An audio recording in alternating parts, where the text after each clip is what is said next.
आपने कहा सर, सोना से जब आगे निकलते हैं तो अमेरिका की तरह नज़र आता है, जब मेवात की तरफ आते हैं तो बैकवर्ड इलाका नज़र आता है, तो ये कौन है जिम्मेदार इसका? इसमें अगर सही मायने में देखा जाए, सही बात, बिल्कुल स्पष्ट बात यह है कि हम लोग सभी जिम्मेवार हैं। आम आदमी को लाभ मिलेगा, किसी ठेकेदार का, किसी उसके चक्कर में अगर ये विधायक और इन्होंने सिफारिश भी करी तो उनका काम नहीं हो। आज मंडल में सभी कार्यकर्ताओं को जो कार्यकारिणी में थे उनसे मुलाकात का समय था।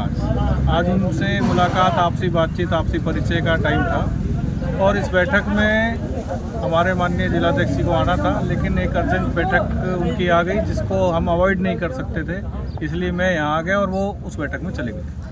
कार्यकर्ताओं को एक तो ये एहसास दिलाना कि पार्टी के प्रति उनकी जिम्मेवारी क्या है और पार्टी में उनकी अहमियत क्या है, इस चीज़ का एहसास दिलाना, और हमारा कार्यकर्ता सक्षम बने, कार्यकर्ता हमारा अन्य लोगों को जोड़े, कार्यकर्ता हमारा इस तरीके से काम करे कि हमारे ज़िले में कहीं पे भी कोई भी आमजन को परेशानी ना हो, चाहे वो किसी भी चीज़ की लेकर के हो, बिजली, पानी, सड़क से लेकर के अन्य कोई समस्या अगर है उनका निदान कराने के लिए हमारा कार्यकर्ता उनको मार्गदर्शन करे और उनका नेता बन के एक तरीके से खड़ा हो और उनका काम कराए और उनकी मदद करे। आपने कहा सर, अपने संबोधन में एक चीज़ कही थी कि भाई कोई सरपंच हो चाहे कोई भी हो, उनकी अब नहीं चलने वाली बल्कि कार्यकर्ताओं की ज़्यादा चलेगी। देखिए, पार्टी का कार्यकर्ता हमारे लिए सरपंच ही है और पार्टी के कार्यकर्ता जो पिछली सरकार में, क्योंकि कोलिजन की सरकार थी, उपेक्षित रह गए थे, और मेवात जिले की बात करें तो उस चीज़ को देखते हुए हमारा कार्यकर्ता सर्वोपरि है और हमारा कार्यकर्ता सही है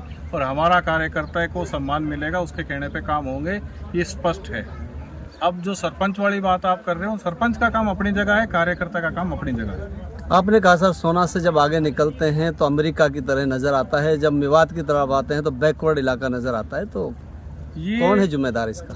अगर सही मायने में देखा जाए, सही बात, बिल्कुल स्पष्ट बात यह है कि हम लोग सभी जिम्मेवार हैं। जिम्मेवार कैसे कि पिछले 15 सालों से जो हम एक तरफा वोटिंग कर रहे हैं, वोटिंग करके जिन लोगों को हम चुन रहे हैं, उन्होंने अपना छोड़ के आज तक इलाके का विकास नहीं कराया। हमने ही तो वोट दिया था उन लोगों को, हमारी जनता ने, उसमें हम लोग भी आते हैं। भारतीय जनता पार्टी को अगर वोट दिया होता और हमारे यहाँ के विधायक होते तो क्या आज ऐसी स्थिति होती? इस बात को तो आप भी मेरे से बेहतर जानते हो। लेकिन क्योंकि अब भारतीय जनता पार्टी की संपूर्ण रूप से सरकार है और कहीं पे कोई दिक्कत ना हो, और मेवात के विकास के लिए, अपने नूंह जिले के विकास के लिए 700-800 करोड़ रुपए उन्होंने दिए पिछले टर्म में ही, तो इससे ज़्यादा और क्या होगा कि अगर हमारा विधायक नहीं और फिर भी हम विकास करा रहे हैं तो कम से कम हमारा भी फर्ज बनता है।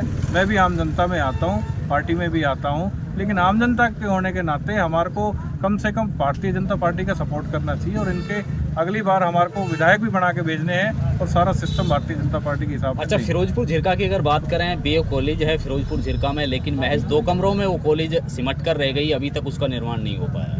देखिए, वो विषय पहले भी आ चुका है और उसकी जो बातचीत थी आगे जहाँ पहुँचानी चाहिए थी वहाँ तक पहुँच गई है। ठीक है, उस काम में देरी हुई, लेकिन अब इतनी देरी नहीं होगी, उस पर कार्रवाई शुरू हो जाएगी। आपने कहा सर, भाजपा कार्यकर्ता थानेदार के बराबर होगा। बिल्कुल ठीक कहा है, बिल्कुल रहेगा। और अगर हमारा कार्यकर्ता कहीं किसी दफ्तर में जाता है, हमारा कार्यकर्ता कहीं किसी ऑफिसर के पास जाता है, सही चीज़ को लेकर के जाता है, तो उसको उसका काम भी करना पड़ेगा। आपने कांग्रेस विधायक पर भी तंज कसा है कि भाई डिपो होल्डरों की जो कार्रवाई को लेकर वो वहाँ पर जाकर बैठ गया। देखिए, गलत नहीं कहा मैंने, बिल्कुल ठीक कहा है। और कांग्रेस के विधायक तीनों, उनको भी साफ कह देता हूँ मैं कि जी, पुराना सिस्टम नहीं चलेगा। ये जो इन्होंने सिस्टम बना रखे हैं कांग्रेस पार्टी ने अपने, वो सारे सिस्टम यहाँ से ध्वस्त कर देंगे हम। आम आदमी को लाभ मिलेगा, किसी ठेकेदार का, किसी उसके चक्कर में अगर ये विधायक और इन्होंने सिफारिश भी करी तो उनका काम नहीं हो। मैं तो ये कहूँगा कि भारतीय जनता पार्टी के साथ लोग जुड़ रहे हैं और अब परिस्थिति भी ऐसी हो गई है कि लोगों को भी लगता है कि उनसे गलती होगी, तो गलती होगी और एहसास कर रहे हैं, तो हम भी बाहें फैला के खड़े हैं, उनका स्वागत भी करेंगे। ये जो संगठन पर्व हमारे पार्टी का चल रहा है, उसके अंतर्गत हमने मंडलाध्यक्ष की घोषणा की और मंडलों की जो कार्यकारिणी की, उनसे जो हमारे कार्यकर्ता, हमारे जो नए जुड़े हैं, जिनको हमने जिम्मेवारी दी है, उनसे मिलने का कार्यक्रम आज था। अभी हमने मरोड़ा मंडल सुबह 10 बजे वहाँ का कार्यक्रम था, फिर उसके बाद नगीना का, अब हमारा ये साकरस मंडल का, अभी हमारा एक मंडल और दोहा मंडल है, वहाँ भी हम कार्यकर्ताओं से मिल करके उनको बता रहे हैं कि भाई आपको क्या क्या करना है, किस तरह से पब्लिक के बीच जाना है, किस तरह से हमें पब्लिक के काम कराने हैं। तो क्या रिस्पांस सर मिल रहा है लोगों से? रिस्पांस तो बहुत बढ़िया है और काम भी हो रहे हैं और होंगे भी।